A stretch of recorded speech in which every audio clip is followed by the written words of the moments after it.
Songs in the Night, August 18th. Ye therefore, beloved, seeing ye know these things before, beware lest ye also, being led away with the error of the wicked, fall from your own steadfastness. 2 Peter 3:17.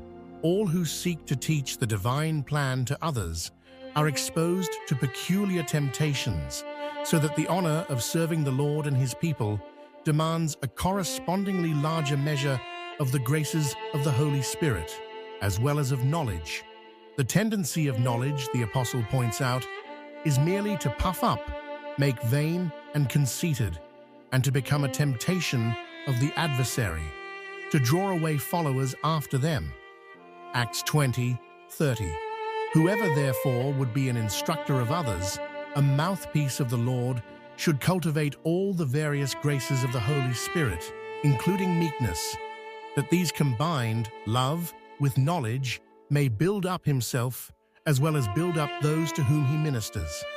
Knowledge alone puffeth up, but love buildeth up. Reprint 2290. Welcome to the deep dive. Okay, here's a thought to start us off. We're all seeking knowledge, right? Trying to understand things better. But what if that quest for, facts, information, what if it isn't always the full picture? What if sometimes, maybe, it could even be a bit of a trap?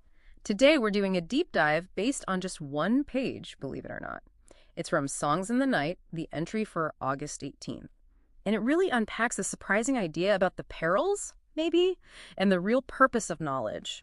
It pulls from scriptures like 2 Peter 3.17 and Acts 20.31. And there's this really powerful statement from Reprint 2219 too. Yeah, that reprint is quite something. Right. So our goal here is to kind of give you a shortcut, a way to grasp how knowledge, if it's not balanced, might become a subtle temptation. And more importantly, what really builds people up ourselves and, those we might influence. And it's interesting, the source jumps right in, warning that, anyone who steps up to teach, especially deeper truths, they face unique temptations. It's not just about gathering facts. There's a risk involved. Yeah, a risk that comes with that honor, that responsibility of guiding others. And it stresses this isn't new. It's a timeless thing. So it's less about what you know and maybe more about the spirit behind it, the attitude. Exactly. Because it says pretty bluntly that the tendency of knowledge is merely to puff up, make vain, and conceited. That's stark, isn't it? That's stark. Very direct. And it even suggests this puffing up can become a temptation from the adversary. That's the term used for like a corrupting influence. Precisely. A corrupting or misleading influence, yeah. To draw followers after them personally. Which really raises the question, doesn't it? If knowledge on its own can lead to vanity, to pride, even twisting your purpose, what's missing? Right. What's the missing ingredient? Well, that bit from Acts 20.30 speaks to that leaders distorting truth for a personal following.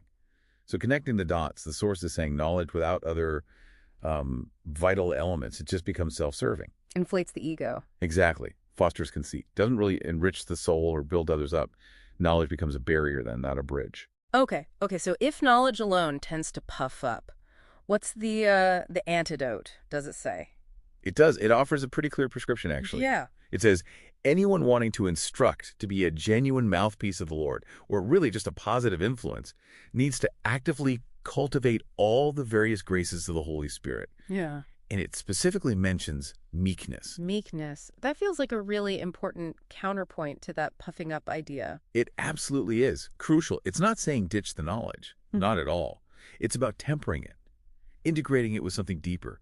And that quote from Reprint 2219 hits it right on the head. The one about love. Yes. Knowledge alone puffeth up, but love buildeth up. Simple but profound. Think about meekness not as weakness, but as humble strength. And love.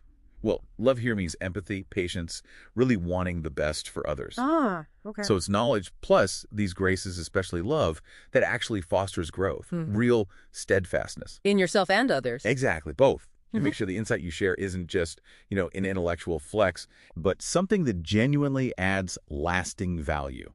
Build people up. That makes so much sense. You can feel the difference, can't you? Someone sharing a fact just to be right versus someone sharing it to genuinely help. That's the puffing up versus building up right there in action. So what's the takeaway for us today with information just everywhere. Well, that warning from Decipeter 3.17 seems pretty relevant. Remind us. Ye, therefore, beloved, seeing ye know these things before, beware lest ye also, being led away with the error of the wicked, fall from your own steadfastness. So stay grounded. Keep your foundation solid, even as you learn more. Pretty much. Don't get swept away just by the facts alone. So this deep dive, drawing from these really insightful sources, it's highlighted this key difference, hasn't it? This big gap between knowledge that just inflates the ego Yeah, puffs up. and knowledge that genuinely builds. It's about integrating facts with, well, humility, love, real concern for others. So maybe the final thought for you, listening.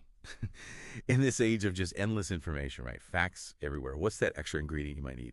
Beyond just the facts, what do you need to cultivate to make sure your understanding and maybe your influence actually creates real, lasting value instead of just, puffing up? Something to think about as you navigate all that knowledge out there.